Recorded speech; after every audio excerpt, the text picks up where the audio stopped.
Capítulo 33. Na hora de bate-papo, 1 hora de bate-papo e 2 xícaras de café depois, Léo e eu estávamos em um trem praticamente vazio a caminho do extremo sul do Brooklyn. Ambos assumimos uma postura profissional, mas internamente estávamos fervilhando, e quanto mais nos calamos sobre nossas emoções, mais elas crescem. Eu confiro o número de paradas até a Avenida Stillwell e estimo que ainda temos ao menos 1 hora no trem. Léo se abaixa e dá um nó duplo nos cadarços de seu tênis preto e, ao se acomodar novamente no assento, ele me olha de um jeito especial e diz: "Quer dizer então que você nunca foi a Coney Island?" Eu balanço minha cabeça. Não. Mas tenho a impressão de já conhecer, acho que de tantos filmes e fotografias. Eu me sinto assim em relação a uma porção de lugares também, diz, assentindo com a cabeça. E quais são? Eu pergunto, sempre curiosa para saber tudo o que Léo sente ou pensa, mesmo as coisas mais corriqueiras, sem nenhuma relação com nós dois. Como Stonehenge, quer dizer, quem precisa ir até lá depois de ter visto algumas fotografias? Uma porção de rochas em um campo aberto e pronto, está conhecido. Eu dou risada do exemplo que ele cita e continuo. Fala um pouco do seu artigo, você já escreveu? Sim, uma boa parte dele, mas ainda precisa de ajustes. E é sobre o quê? Bem, dá para dizer que é sobre o conflito da antiga e da nova Coney Island e as mudanças inevitáveis à vista. Eu olho para ele com interesse ao me dar conta de que, para alguém que se esforçou tanto em convencer os outros e a mim mesma de que esta é uma viagem a trabalho, eu não sei praticamente nada sobre o objetivo das minhas fotos, ou sobre Coney Island, por assim dizer. Que mudanças? Eu pergunto. Léo abre uma mala e retira um folheto sobre Coney Island e aponta para uma foto aérea da praia. Resumindo, um grande investidor comprou 10 acres da região do parque de diversões e planeja gastar 2 milhões de dólares em uma recuperação, fazer um novo zoneamento, construir edifícios de hotéis e apartamentos, campo de golfe. Segundo alguns, isto é exatamente o que o Coney Island precisa. Você sabe, revitalizar uma área em decadência e recuperar a glória do passado. E os outros? Outros têm uma visão mais nostálgica, temem que a construção expulse os moradores locais, descaracterize as linhas clássicas, acabe com as lojinhas de família e os brinquedos do parque de diversão, ou seja, que de alguma forma destrua a atmosfera kitsch dos bons tempos do chamado Império do Níquel. Império do Níquel? Eu pergunto quando o trem vai fazendo uma parada na Queensboro Plaza. As portas se abrem, permitindo a entrada de uma porção de passageiros que, sem exceção, olham na nossa direção, mas escolhem outros assentos. Muito tempo atrás, a viagem de metrô para chegar a Coney Island custava 1 níquel. Os ingressos para os brinquedos custavam 1 níquel. O cachorro-quente do Nathan's custava 1 níquel. Coney Island, na verdade, começou como um balneário para os ricos, mas rapidamente evoluiu para um centro de lazer da classe trabalhadora, que para se divertir e esquecer dos problemas precisava somente de 1 níquel. Léo explica conforme avança sobre o East River em direção às suas 59 leques. E para mim, em diversos sentidos, Coney Island ainda guarda essa sensação. Você entrevistou muita gente? Eu pergunto. Sim, passei alguns dias lá na praia, passeando pelo Parque Astroland e por toda a região da Avenida Mermaid, conversando com os moradores, os velhos lobos do mar, como eles se referem a si mesmos. Ouvi histórias antigas geniais sobre o calçadão e todos os jogos antigos e os brinquedos mais radicais. Ele sorri e comenta: todo mundo tem uma história sobre o ciclone para contar. É a montanha-russa? É. Você andou nela? Sim, quando criança. E deixa eu te dizer, aquele negócio faz a gente arrepiar. Ela tem 77 anos, é toda feita de madeira e não é moleza. Eu bati um papo muito interessante com o gerente do Ciclone, um cara mais velho, tatuado, que toma conta do brinquedo há 30 anos, mas nunca andou nela. Ah, que estranho. Eu me espanto. Jura? Léo assente. Ele tem medo de altura? Nada. Ele diz que já escalou o bicho uma porção de vezes, ele só não acha divertido um brinquedo que provoca frio na barriga. Eu sorrio, pensando no número de vezes que o próprio Léo já me provocou essa mesma sensação. Seja o que for, Coney Island está em um impasse. Léo conclui em tom sério, o velho versus o novo. E de que lado você está? Eu pergunto. Do velho ou do novo? Léo considera minha pergunta por alguns instantes e então me olha com um conhecido olhar vago. Não sei, mudar pode ser bom às vezes, ele diz, parecendo ambíguo, mas deixar o passado para trás é sempre difícil.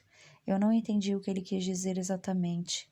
Ainda assim, murmurei concordando, e enquanto o vagão do metrô deslizava sobre os trilhos, nós preenchemos um longo intervalo com o mais profundo silêncio.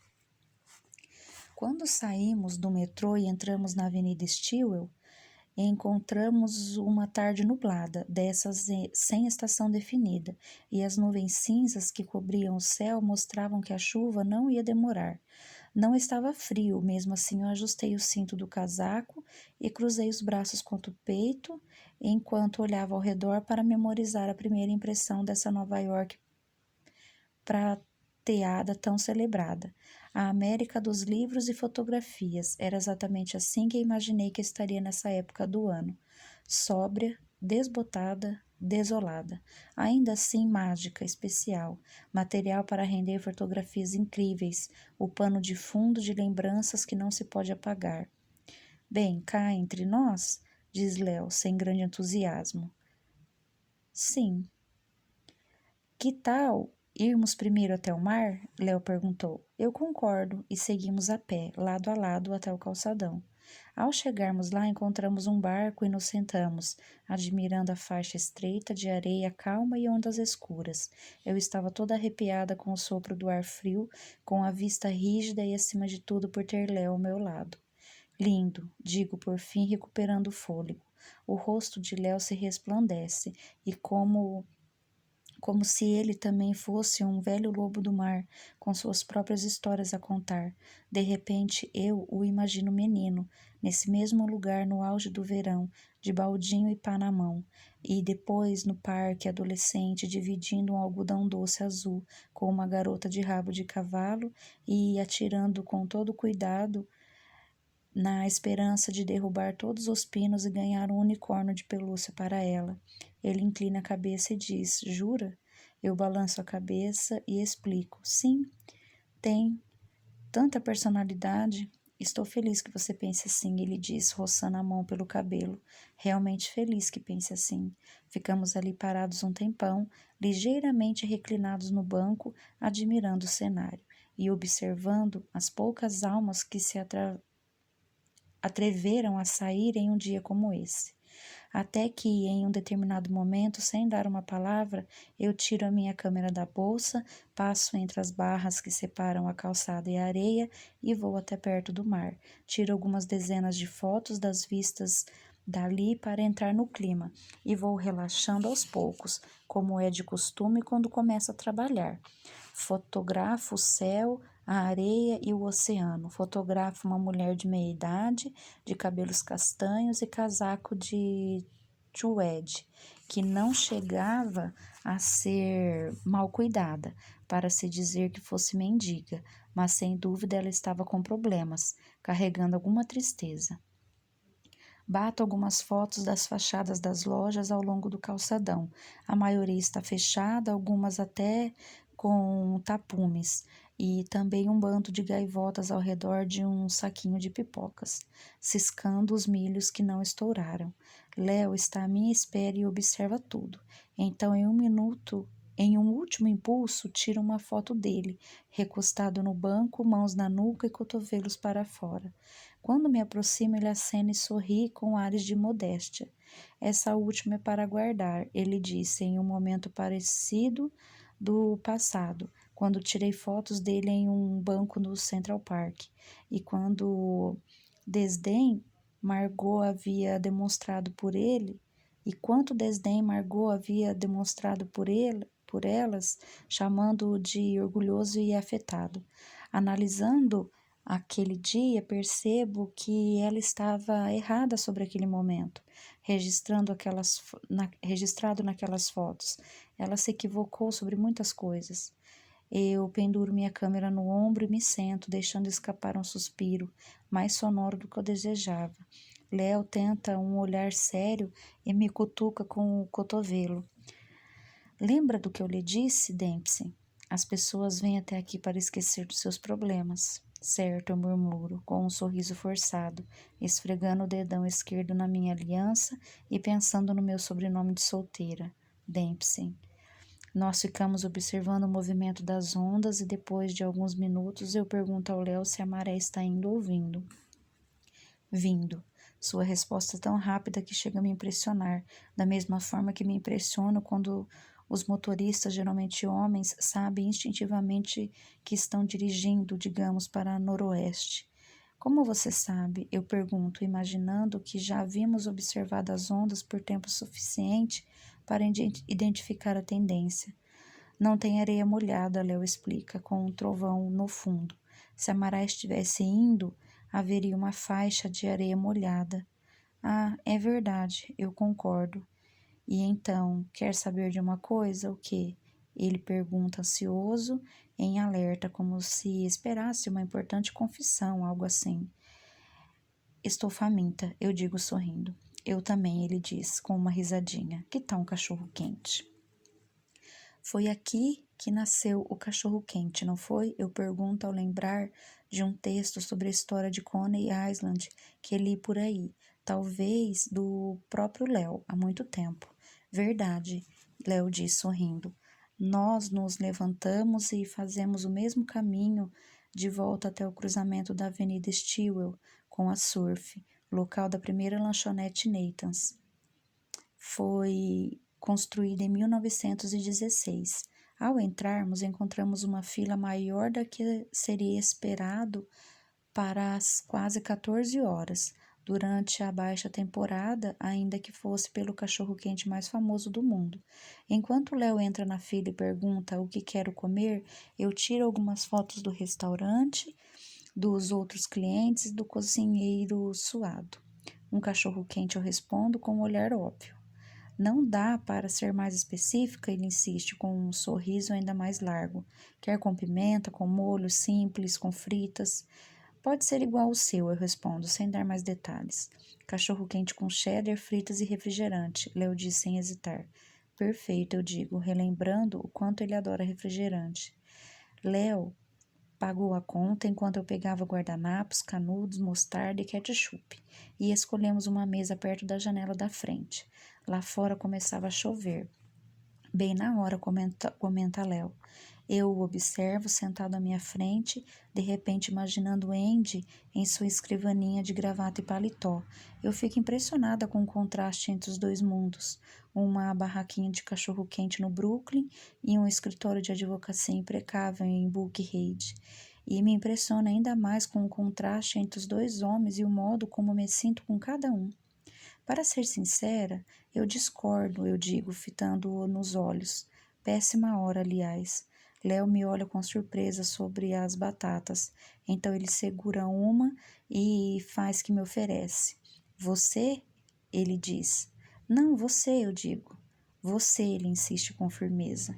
E era assim que costumávamos conversar. Era a nossa conversa nas entrelinhas, que pode parecer sem sentido, mas é rápida e significativa. Eu nunca falei assim com o Andy, que é sempre aberto e honesto. Eu resolvo pela 100ª vez hoje que uma forma não é melhor que a outra, somente são diferentes.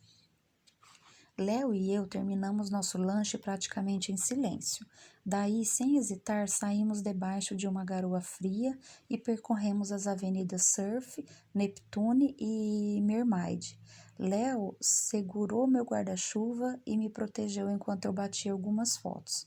fotos de jogos e brinquedos desativados, da famosa montanha-russa, o ciclone e da incrivelmente grande Wonder Well, a roda gigante. Deu um jogo de basquete de 3 arremessos, de lixeiras feitas de barril de madeira, de pessoas, um porteiro, um pedreiro e um padeiro. Parece cenário de livro infantil, eu continuo. Quem sabe não criamos um novo trava-língua, ele diz. Eu dou risada enquanto reparo em duas adolescentes consultando o preço na vitrine de um estúdio de tatuagem. Ah, eu adoro a orquídea, diz uma delas, ficaria uma gracinha. É, mas eu gosto mais da borboleta, diz a outra, para o meu ombro, mas em lilás. Eu tiro uma foto delas pensando, não façam isso, em poucos anos irão se arrepender. Já entardece em Coney Island e por fim eu me dou por satisfeita, ao menos com relação às fotos. O céu ficou limpo e as nuvens foram desaparecendo, prometendo uma noite clara de outono cheia de brisa.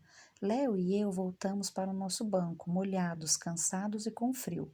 Como nos sentamos mais próximos que nunca, ele acabou passando o braço pelos meus ombros em um gesto ao mesmo tempo acolhedor e romântico.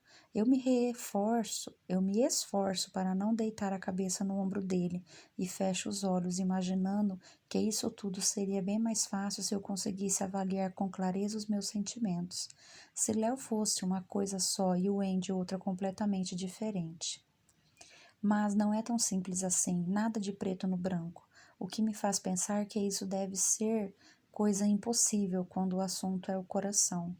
Um doce pelo seu pensamento, Léo diz de mansinho, o hálito quente no meu cabelo.